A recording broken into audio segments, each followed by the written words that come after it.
Welcome to another episode of Trident Talks. I'm Gareth Davies, and we help early and growth stage vendors build their go-to-market teams. Today, we are diving into the world of AI-driven offensive security, and I'm joined by Cas van Cooten, one of the co-founders of Offensys. Cas, great to have you on. What do you want to tell us a little bit about your background and kind of how you end up building Offensys? Yeah, sounds good, and thanks for having me. So indeed, my name is Cas van Cooten, and I'm one of the four founders of Offensys. And three of us basically have a technical background. So we have a background in red teaming, which is of course kind of a sub component of offensive security testing. And basically, based on the practical experience that we had, we ran into some issues in at real clients and at our own companies that showed us that the automation of advanced offensive testing is not at the level we want it to be, basically. And based on those issues that we encountered, we started talking, and we decided to create a startup out of it and try to tackle those issues. And you've obviously worked consultancy, you worked in-house, and now you're vendor side as well, right? So you've got Yeah. a complete 360 view of how the kind of the ecosystem works, I suppose. Yeah. I would like to think so. Indeed, already as a red teamer, the external and internal red teaming is very different. Of course, Yeah. for the former, you're already a service provider, but the involvement is very different with the issues that you tackle and how you follow them up and everything like that. And now, indeed, adding a third perspective to that list. So where in your journey, or where was the pain point where you were like, okay, like we've had enough of this challenge, we need to sort this out because no one else seems to be doing it? It was primarily at the when I was working at an internal red teamer at a big bank in the Netherlands, and one of the other co-founders worked at the same place. And basically, we kept running into the issue where we continuously got basically the same queries. Can you test this for us? Can you generate some logs on this procedure? And it felt super inefficient because we had to do the same testing over and over again. But when we tried to look into solutions to that issue, basically we saw that there's nothing that really fit all our requirements. And that was the primary spark to get into this automated attack platform. Of course, there is the market of breach and attack simulation tooling, which is maybe known, but these are also tools that do a very good job at simulating a very broad range of techniques. However, with the extensive offensive background we had, especially as red teamers, we saw that there was a lack of capabilities to simulate realistic and advanced procedures.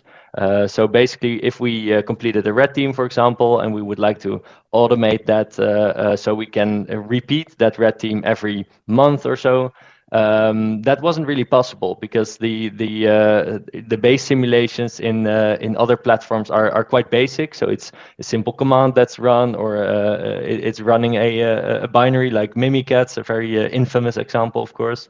But the mismatch with what red teamers and also real attackers are doing is quite big, because those have fileless malware, they operate in memory, all these kind of buzzwords that you hear also in the threat reports. And that's what we decided on the sweet spot would be of what we can offer. Because of course we also bring the offensive background. We had a lot of hands-on experience with evading defenses and everything like that. And we would now like to encapsulate that in the basically attack library that we offer, and bring that to our clients. Okay, so is that the biggest challenge that you're solving then? Is it that you are doing, a simulated red teaming autonomously every month, for example? Is that the biggest problem you're solving, or is there a wider picture? Yeah, so the focus is a little bit different. We aren't a replacement for any manual pen testing or red teaming. That's very important to stress to avoid confusion, maybe. But what we do, we call it automated purple teaming. And that's basically because we want to bring that offensive knowledge and make it as transparent as possible for defenders. So, of course, bringing red and blue together, you get purple. And that's also where our focus lies. So we want to give that transparency, provide those advanced attacks without being a replacement for the manual effort. So basically, we try to automate the boring jobs that attackers or in-house offensive experts, I should say, are spending a lot of time on like the retest of a red team, or verifying that a new detection is working as expected. All this kind of boring manual work we want to automate, so that those offensive experts can focus on the interesting stuff, like doing a red team, or being a little bit more creative in a pen test. So that's kind of the sweet spot where we try to operate. Okay, and who's your ideal customer profile that you would like to be selling into or getting involved with, and what type of organizations will really benefit the most from your product? Yeah, so it is quite a broad spectrum. I would say at the lower maturity end, the base requirement for using our platform is having at least one person in house that knows how to follow up these suggestions, basically, that come out of our platform. So if a prevention isn't working, or a detection is missing, it would be great to have someone at your company that can remediate this by developing a custom detection, for example. It could also be a managed service provider, like a consulting party that's doing this. So that's already quite a broad range of potential customers. But we also want to serve the more advanced customer base that already do have a offensive capability, maybe even in-house.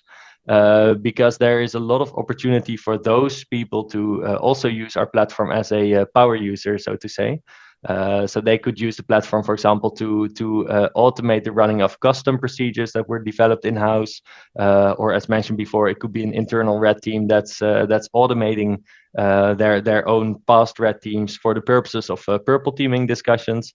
And we also cater to this audience. So I would say it starts with one security FTE all the way up to enterprise, big financials, energy sector. These are all potential customers.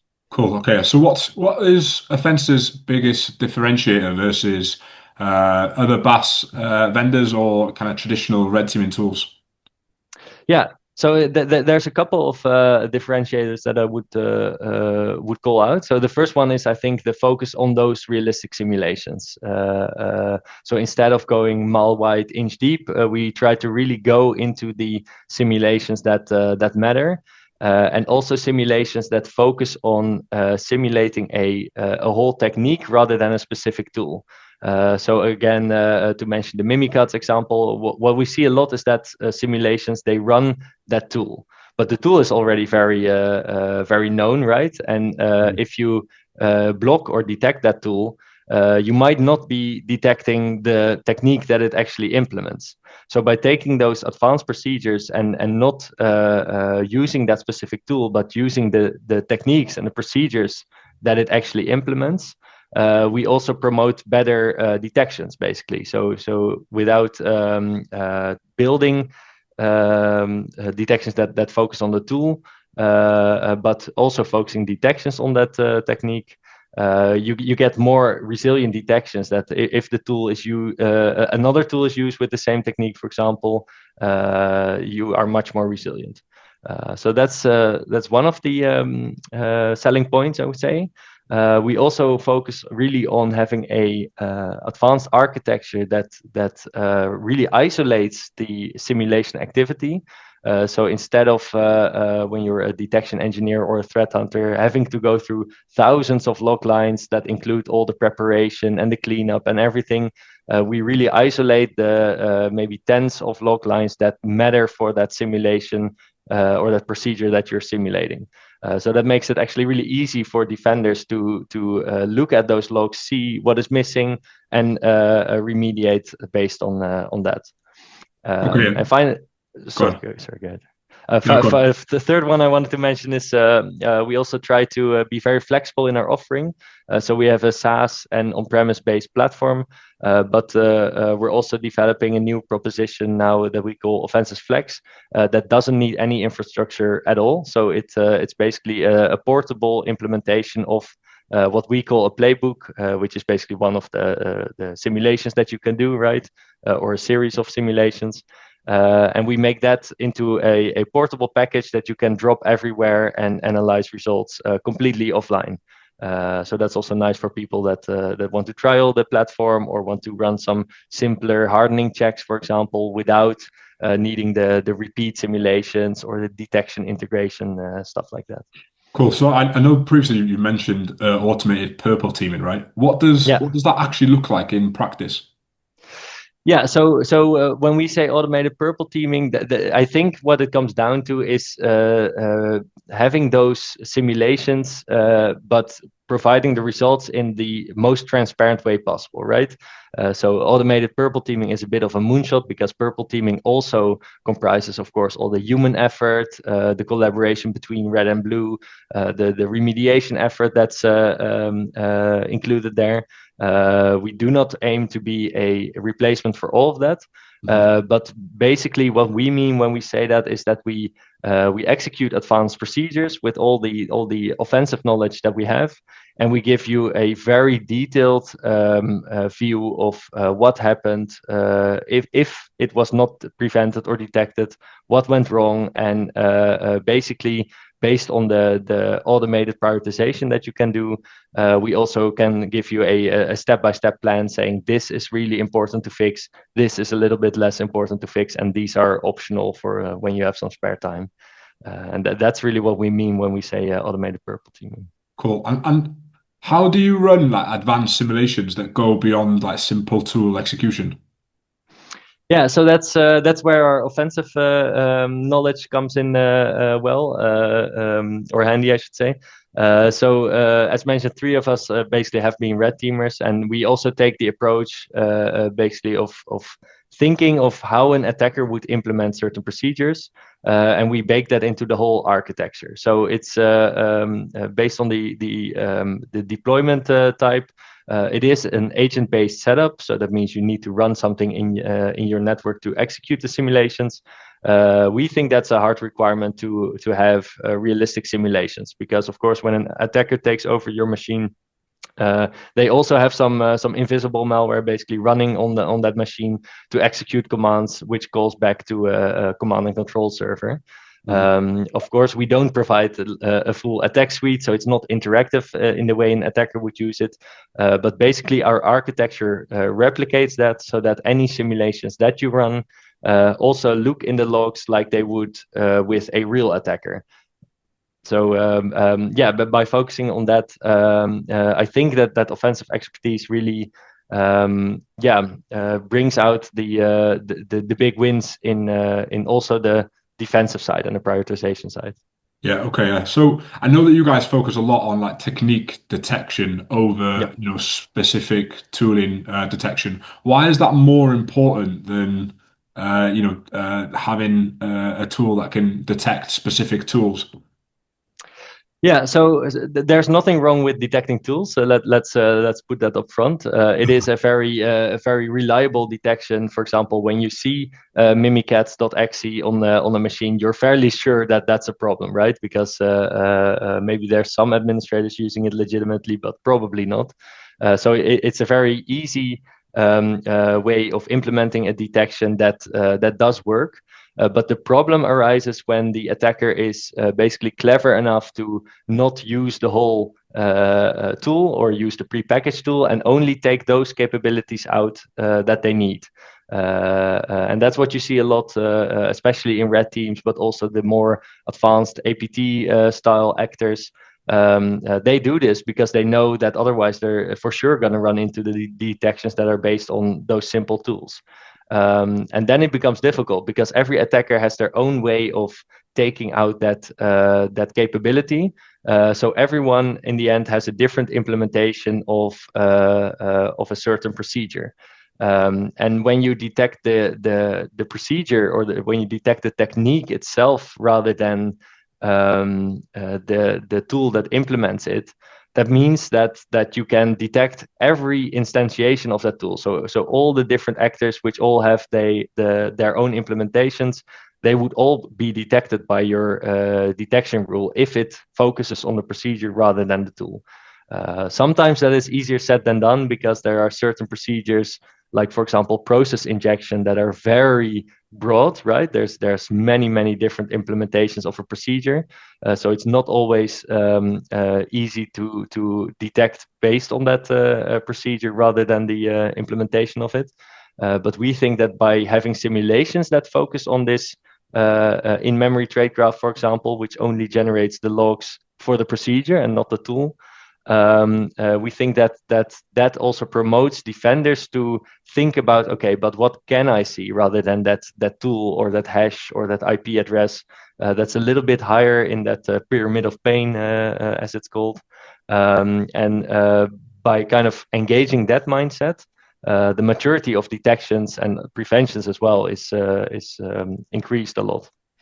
Okay, cool. So I know that defending teams are always trying to keep up with how fast attackers are innovating within the space, right? So how Yeah. are attackers scaling with AI today? Yeah. So indeed, I think well, the answer to that question is already AI. Of course, it's a big buzzword, and you hear a lot of people saying criminals have new capabilities due to AI, and this and that. Yeah, I'm a little bit more pragmatic about it, maybe, but it's for sure undeniable that AI is something that allows attackers, so the legitimate ones, but definitely the cyber criminals, to scale. So it doesn't really unlock new capabilities because in the end, the information that it trains on is already available on the internet. But it does allow attackers to send out customized phishing emails at scale. It allows attackers to generate new payloads much faster than before. So I think across the board, especially in early access operations, I think the scalability of attackers is and the velocity is increased a lot by AI. yeah. And I think that also pushes defenders, right, to be more clever with their time, basically, and to use clever automation to tackle the tasks that can be automated, so that you have the time to think about the more complex tasks, like building advanced detection rules. Yeah, and that was going to be my next question, right? Is how do defenders kind of keep up? But like the example you gave there was that an adversary or an attacker is able to do phishing emails at scale, right? Like, so Yeah. how would they an MSSP or an in-house SOC team be able to prepare for that? So that's I think the largest part of that answer is the clever automation. So by having by being prepared and having automation in place for the capabilities that you can automate, I think you're basically increasing also the velocity of your defensive capability, Mhm. which allows you to act quicker when something new comes along or an attack is targeting you. And the same goes to basically on simulating those advanced procedures. Because that's usually a manual task, it takes up a lot of manpower, especially on the offensive side. You have red teamers thinking about how to simulate something. They need to set up infra, they need to simulate it. And all that time could have been spent on them basically innovating and thinking about what will a criminal do to target us next, Yeah. rather than what have they already done to target us or our peers. And by adopting that mindset, I think you're basically scaling defensive capabilities, which increases resilience by a lot.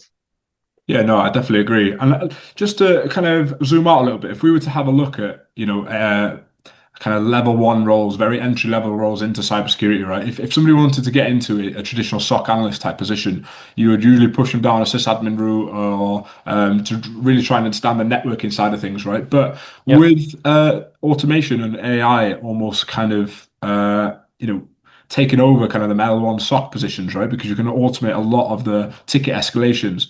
How Yeah. much how much development or training should entry level candidates be putting into understanding automation and AI?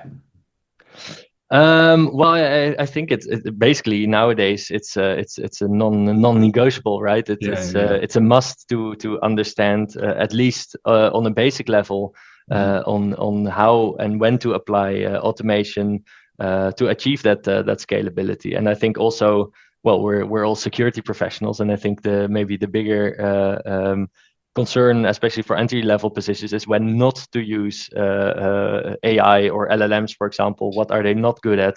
But where can we apply them to fruition? And I think the training case is also a very interesting one, because it's training in the defensive space is usually notoriously hard, but also allowing offensive specialists to automate certain playbooks. That also means that you can, whenever you hire a new batch of SOC analysts, for example, you can run one of these playbooks, which will generate some logs somewhere in your environment, right? So it's tailored to the actual environment. And you can just tell those new analysts to go figure out, based on the logs, what happened. And that takes a lot of time and setup out of the training use case. And I think more interestingly, instead of having this generic online training environment, right, for Acme Corp or something like that, you're actually training inside of the real company. So that's I think also an important use case for resilience. Yeah, and that was going to be another question I was going to ask, is like, how does continuous simulation lead to more resilient defenses, right? Is it exactly what you've just described there? It's one of the use cases, and I think the other one is well, that's the clever automation part we already touched upon. But I think one use case that we didn't mention yet, and that is also very interesting, is the testing, continuous testing of defenses. So when you talk about software development, for example, it's very common to say you need to test your code, right? You have unit test, integration test, and regression test. But when you talk about detection engineering, usually at a lot of companies, that's seen as a one-off effort. So based on essentially a snapshot of the current state of technology and attack knowledge, we write a detection, we implement it, test it once, and it goes live. But technology is changing super fast. Attack techniques are changing super fast. So there's a pretty high chance that that detection, due to one reason or another, stops working after a while, or maybe it works for only a part of the technique. And I think by making offense a continuous process, you also enable the continuous testing of defense. So essentially, you can regression test all the detection rules that you have every month, instead of at the next red team, right? So that also greatly reduces the dwell time of any detections not working should something go wrong, because instead of finding it at the next red team, you actually can get an alert basically that says this detection has stopped working for a procedure that we expect it to work for, so it probably needs some attention. And I think that's also a very important use case for continuous offense. Is the continuous defense. So how do you like correlate control maturity and identify detection or prevention gaps? Yeah, so that's one of the things that our architecture provides a lot of benefits for. It's essentially a two-stage process. So first, right after the simulation, still on the machine that we're simulating on, there's a whole pipeline that we run locally to see, was something prevented. We put a lot of effort in getting that right, because what we saw with some competing products is that the distinction between failure, so a procedure unexpectedly failing not due to defenses, and a prevention, which is a procedure failing due to defenses, those are often confused. But that distinction is actually super important to make, because if you classify a defensive prevention as a failure, or the other way around, basically your source data is not trustworthy. So we spend a lot of time getting that integration or that continuous assessment to work well. Basically, what we use is we use a lot of on-host telemetry to verify if a procedure did not succeed, so it was not executed to the end. We check all types of logs on the system to see, okay, can we correlate this with a log from Windows Defender antivirus, for example? Because if we can, then we know for sure that it was prevented. And we have a couple of other hooks on that system itself, a couple of other integrations that really allow us to pinpoint that classification. So that's on the preventative side. That basically allows us to say, okay, did something work or was it blocked or failed? But that shouldn't happen all that much. And yeah, indeed. And the other integration, of course, is detection. And for that, we integrate with the client SIEM. So we only ingest the data that's necessary. Usually, it would be only, for example, for the machines that Offensys is enrolled on. And we have a microservice essentially that continuously checks, was a new alert raised in this environment, and can we correlate it to one of the simulations that were run on that machine. Basically, due to the architecture that we have that isolates every element of that simulation, we can correlate that with a very, very high degree of accuracy. And when something is correlated, only then we process the data, because we do show that in the attack logs and the dashboard, for example. But we do not want to handle any alerts that are maybe mistakenly from the production environment, for example. So that microservice takes care of not or filtering out those essentially. And when something is correlated, then it ends up in the dashboard, and you can see one view that says this procedure, it was not blocked. But 2 minutes later, an alert was raised in Sentinel, for example, that did classify it as malicious. And that's usually the next best thing. I was going to ask, but I suppose it's a little bit difficult to show or to describe without actually kind of showing us a visual of it. But what does smart prioritization of remediation look like using your data? Yeah, so indeed, so that's something that will be shown on the dashboard. I can't show it now, unfortunately, indeed. But essentially, what it boils down to is that there's two aspects. So one is which simulation are you running, which inherently has some kind of severity rating, because some kind of local enumeration is usually a little bit less bad than some kind of domain exploitation. So that's basically the classification that's inherent to the procedure that you're running. And on the other hand, we have the prevention and detection metrics that we just discussed. So was something blocked? Great, then it probably doesn't need further action. Was it detected? Still great. Might need further action, because some activities are something you don't want to allow in your environment, even though an alert is raised, of course. And of course, the biggest and the worst category is their exposure for a procedure. So that means it wasn't blocked or prevented. And that's probably the first one you'll be looking at, combined with the high severity procedures. So basically, by combining those two data sources, kind of naturally, you get a prioritization list for every simulation that you ran, saying, okay, the attacker was able to retrieve some local information from a system, basically a who am I type check. But that's not too bad, because they were also able to dump memory and extract credentials from it. And then inherently, okay, I'm going to need to spend my effort on that last one first, because that's where the big impact is. And that's basically how we prioritize defenses. And also for every procedure, we have both detection and prevention guidance, which again contributes to that transparency that we have as an attacker, because a lot of procedures, especially when you talk about in-memory attacks and the more advanced type, a lot of them often are very opaque, right? It's not clear what is happening, and by giving that detection and prevention guidance, also from an attacker's perspective, we can clearly annotate what actually happened, and what API calls should you be looking for, what event logs can you hook into to get this data for detection, and all that kind of stuff.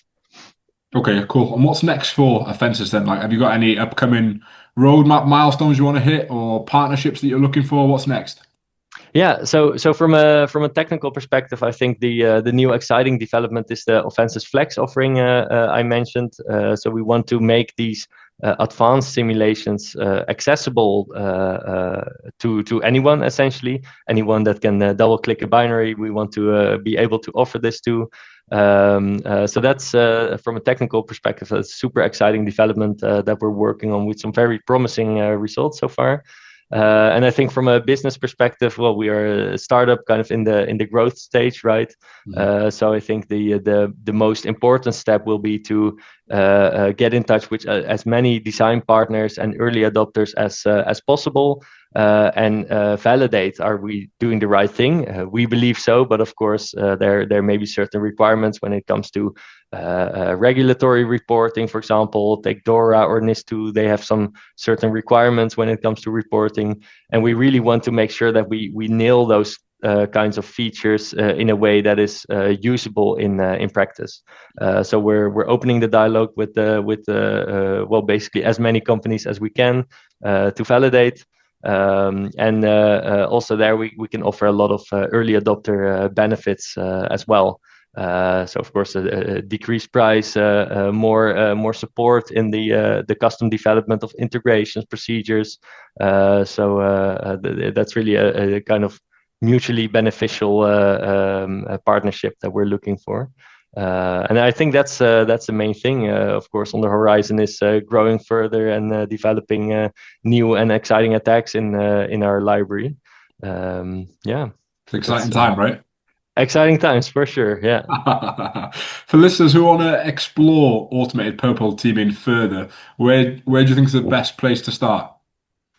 Well, our website, of course, which is offensys.nl, is important to mention.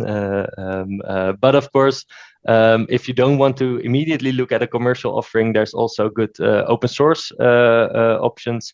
One thing that we use also internally to develop our library, for example, is the Atomic Red Team. So if someone's listening that wants to set this up at their own company with some manual effort, then I would definitely recommend looking at those kinds of tools, because there's a great library already online. But of course, if you want to benefit from the kind of advanced platform, advanced simulations, and the easy integration with preventative and detective measures, then yeah, please reach out to us, because we're very happy to help. Cool. Well, listen, Cass, thank you for your time. I'll end the episode there. I appreciate your insights into how AI and automation are shaping the next phase of offensive security. So, yeah, I'll end the episode there. And yeah, I appreciate your time. Hey, thanks for having me again.